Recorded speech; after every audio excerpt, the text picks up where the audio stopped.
We get so good at being a certain character that we want to project out to the world that it gets to the point that we don't even know how to be real with others, and we certainly don't even know how to be real with ourselves.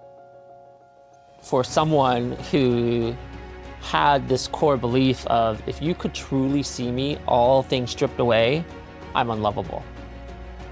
Welcome to a conversation between two friends. This is Alice. And I'm David. And this is Truthfully Yours. We are by no means experts or teachers, just speaking honestly within the bounds of friendship. If you found your way here, maybe there's something in that honesty meant for you too. We invite you to lean in, and perhaps you'll recognize your own journey in ours. This is a conversation about the masks we wear, the weight of shame, and the old wounds we bury deep down, hoping to never face them. It's about having the courage to dig up what we've hidden, and the long journey from hiding to wholeness. Welcome to Truthfully Yours. Now here are Alice and David. I was having a conversation with somebody recently. I just got back from Cuba, of all places. And we were there to do service work and distribute water filters. And a friend of mine who I was there with, we were just talking about this, about how people often have to put on different masks because we perform for different groups of people because we have such an innate desire from the time we are little to belong to a community, to belong to a group, whether it's a friend group or status. Yeah. So we put on this persona. Yeah. And what ends up happening is we get so good at being a certain character that we want to project out to the world that it gets to the point that we don't even know how to be real with others, and we certainly don't even know how to be real with ourselves. I think what people desire right now so much is to be surrounded by others who they can be real with, who will be raw with. And unless you feel safe enough to reveal yourself in that capacity, then everyone keeps on putting on these masks. Yeah. Right? When I think about people who I share my life with, I am the type of person who would prefer to have a small circle of friends. Within that circle, have maybe 2 or 3 that I can really have these deep conversations with. And you are one of them, actually, where I just know every time we talk, it's completely safe. I'm not going to be judged. You know, we're just here to be honest, because there's something about laying that mask down that I was talking to you about. Yeah. Having to wear a mask and perform, it's exhausting. So you wore probably a pretty big, heavy, uncomfortable mask around your dad. For sure. And then one around your mom, which you've realized more later. Yes. And you also mentioned some close relationships and friendships and, you know, the intervening years. Like, it's interesting that you're the common thread on all of those things. Right. So healing yourself is allowing you to heal those relationships, in a sense. In a sense, or reconcile. Sure. Right? Yeah. Within me. I don't even have to reconcile with them. Because obviously I can't reconcile with my dad. Yes. But I can take the impact of that relationship and allow it to show me the areas that I need to work on. And it gives me a roadmap of how to grow from that. Yeah.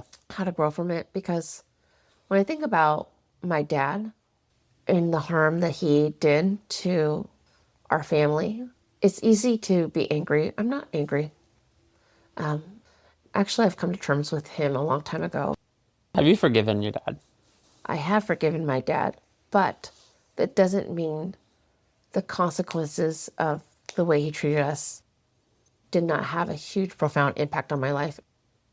Because I know for me personally speaking, I had this moment where during my quiet time of meditation, I realized that I still had issues from my childhood that I thought I had worked out, which stemmed from my dad, that I didn't. And then I realized, like, oh, I'm not as healed as I thought I was. And when I was aware of this and thinking about where does this wound come from, I realized, oh, this is from my dad, and I don't want to think about my dad who's already passed away. But when I closed my eyes, I literally had a spiritual vision of sorts, what it would take for me to really address this head on. And this does, I'm going to circle this back to my place in the universe, which is this journey of being true to myself. which means being true with those ugly parts of me that I buried. So Yes. this vision that I got was me being in the backyard, having to dig up hard dirt, knowing that in that hard dirt I had buried like a can, like a coffee can of things that were so painful, that is so deep inside of me, that literally I wanted to take to the grave. And I knew if I was saying, yes, I want to be healed from this, it would require me to unearth it. I mean, this is a vision I'm getting as I'm closing my eyes during meditation, that, okay, Alice, I felt like the universe was saying, if you want to take this head on, you're going to have to dig up this coffee can. And for me, the universe, for me, is God, right? That I'm having this conversation with God, which my conversations with God is very much like my conversation with you. It's not like this person who's way out there. For me, God was saying, if you want to go down that path of healing, you're going to have to dig up this can. And when I dug up this can, I was doing it reluctantly. I was doing it tearfully. Because as tough as I am, or who I think I am, I think I'm very tough. And I thought I had it resolved because I have been working so many years of healing wounds from my childhood that come from my father. I had not addressed it so deeply. And once I made that decision to say, yes, I do want to dig this up, then I realized, like, oh, this is much deeper than I realized.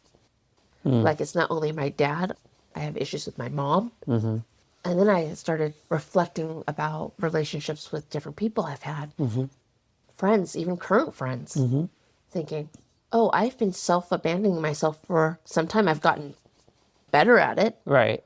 But I realized through this journey I've been on that if I continue doing this, I will never even get close to the place of wholeness that I want to be. Because it's not about being healed. I think people throw around that word like our healing journey. No, it's more about getting back to a place of wholeness. I like healing journey. Yeah. Healed. Yes. Like it's this perpetual state that Yeah, we can we'll never be exist healed. in. It doesn't work in this, in the universe that we live in. But I want to get to a place of wholeness. Wholeness doesn't mean perfection, Right. Yeah. right? And I think once I get to that place of wholeness where I fit into the bigger picture will make a lot more sense to me. It makes sense to me even right now, although I can't articulate it, but Yeah, you're speaking to something that that I very much relate with. So I carry around the weight of shame and very much seek that external validation right. that I'm not actually shameful and that people can actually find something to like or love about me. Like it's subtle, but for someone who had this core belief of if you could truly see me, all things stripped away, I'm unlovable. Have you never sat with yourself and just journaled it out? Where does that come from? Oh, absolutely. I think kind of one thing I've taken away from it, first of all, thinking about yourself like that Yes. it doesn't do you any service, doesn't do you any good. And also this idea of rumination where we kind of sit and overthink things and spiral things doesn't do me any good. So I mean, it just ties in perfectly with the topic of your place in the universe. So there's so many times where I will look in the mirror and I'll go, look at my clothes in my closet, like recap a conversation I had with some random person in my life, like so unkind to myself. Right. So I have higher expectations maybe. I just think I need to be this before I can be like happy with who I am. Yes. And every so often, this just lovely moment comes along where you're walking by the mirror and you take a look and you're like, oh, hey, okay. You know, and it doesn't matter like what age you are or like Right. whatever. And, or like you're at the gym and you're like, okay, like I love myself. And it's very rare. I hate to say it, but this concept of your place in the universe. So when I zoom out, like I'm so in the weeds with my problems, right? Like I should be better at doing this at work. I should be smarter. I should be prettier. I should be all of these things, like whatever. Like, but when you zoom out and you're like, who am I? Like, okay, we're in the 21st century, right? Aren't we? Yes. Okay. I live in the 20th century. You know, I live in this country. Like, I'm a guy. I happen to be white. Like, I'm gay, which I kind of think is pretty cool. Yes. Like, it's not anything I got to have a choice about. And being gay was not something I got to choose. And I hated it for the longest time because it separated me from everyone I knew. And yet now I always see it as like there's Pokemon and then there's shiny Pokemon. Right. Like gays are shiny Pokemon. Those like are they're the just best. dazzling, you know? Everybody oftentimes more wants creative. the shiny ones too. But if you catch one and Yeah. everyone else didn't catch the shiny, Yes. that makes it even more special. Our place in the universe is a good place, David. I think we're going to be okay. Yes, I agree. If you enjoyed today's conversation, subscribe to Truthfully Yours wherever you get your podcasts. We'd love for you to share this with someone who might need to hear it. New episodes weekly on Thursdays.